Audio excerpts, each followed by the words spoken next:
দুইজন মারা গেছে, চারজন আসলে আমরা হাসপাতালে, ওনার অবস্থা বেশি খারাপ। এখানে একটা মেলাবার দরকার, বেশি জরুরি।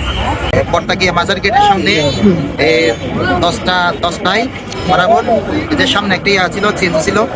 সিএনজিটাকে একটা ট্রাকে মেরে সিএনজিটাকে সহ নিয়ে একদম পুকুরে চলে গেছে। তো এই ঘটনাস্থলের মধ্যে আমি 3জনকে মারা দেখছি। আপনাদেরকে দেখতেছি এখানকার স্টুডেন্টরা এই দুটো রাস্তা পার হয়ে তারপর এখানে আসে, এখন তাদের জীবনের ঝুঁকি নিয়ে এখানে আসে, কোনো ফুট ওভার ব্রিজ নাই।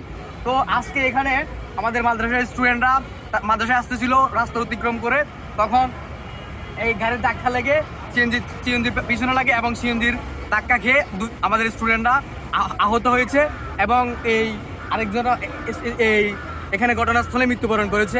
আমাদের স্টুডেন্ট একজন ঘটনাস্থলে মৃত্যুবরণ করেছে। তো আমরা দাবি জানাচ্ছি, আমাদের এই যে এত বড় প্রতিষ্ঠান, এখানে হাজার হাজার স্টুডেন্ট রয়েছে, তাদের কোনো একটা ফুট ওভার ব্রিজ নাই। আমরা অনেকবার আন্দোলন করেছি, আমরা অনেকবার প্রশাসনকে জানাইছি, প্রশাসনকে জানানোর পরও আমাদের এখানে কোনো ফুট ওভার ব্রিজ দেওয়া হয় নাই। এখানে আমি বলতেছি প্রশাসনের ঘাটতি থাকার কারণেই আজকে এরকম দুর্ঘটনা ঘটেছে।